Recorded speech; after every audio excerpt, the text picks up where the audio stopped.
Hello, this is Dr. Grande. Today's question is, what are the attachment styles? Now, this was a question submitted by a subscriber, and I certainly appreciate this. This is an interesting topic. I'm going to refer to a particular categorical set of attachment styles that I think makes sense and it's fairly easy to understand.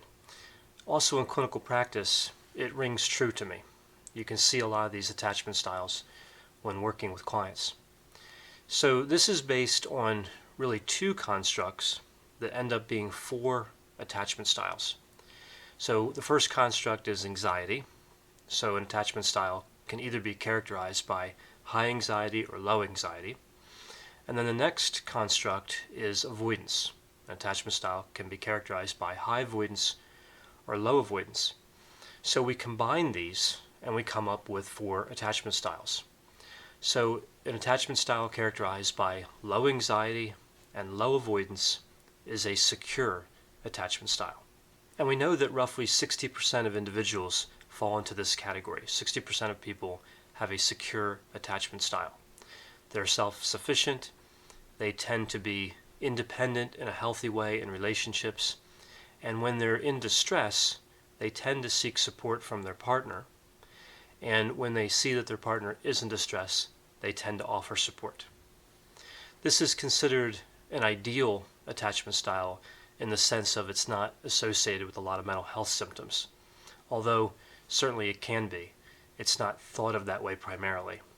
The insecure attachment styles, which are the other three categories I'll get to, tend to be more associated with mental health symptoms.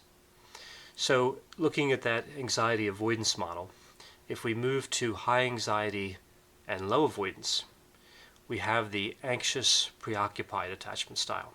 An individual with this attachment style is looking for a sense of safety. Sometimes they're referred to as clingy. And they tend to seek reassurance and appear desperate in romantic relationships. So they're worried that the romantic partner is going to leave them or doesn't value them. That's the anxious-preoccupied attachment style. If we then move to low anxiety and high avoidance, we have the dismissing avoidant attachment style. And a person characterized by this attachment style is emotionally distant. They are not afraid to end a relationship, or at least they want to appear like they're not afraid to end a relationship. They tend to be indifferent. They tend to be isolated and self-reliant. So then for the last category, we have high anxiety and high avoidance. This is called the fearful avoidant attachment style. And somebody with this attachment style doesn't want to become too emotionally distant or too emotionally close. So they're ambivalent. They tend to approach and avoid, cycle back and forth. This fearful avoidant attachment style is also associated with borderline personality disorder. Individuals with borderline personality disorder are more likely to have this attachment style than any of the other attachment styles. Now, similarly, schizoid personality disorder and avoidant personality disorder are also associated with the fearful avoidant attachment style, as well as the dismissing avoidant. In general, when we think of personality disorders, we think of them as more associated with the insecure attachment styles, as opposed to the secure attachment style. So the anxious preoccupied, the dismissing avoidant, and the fearful avoidant attachment styles.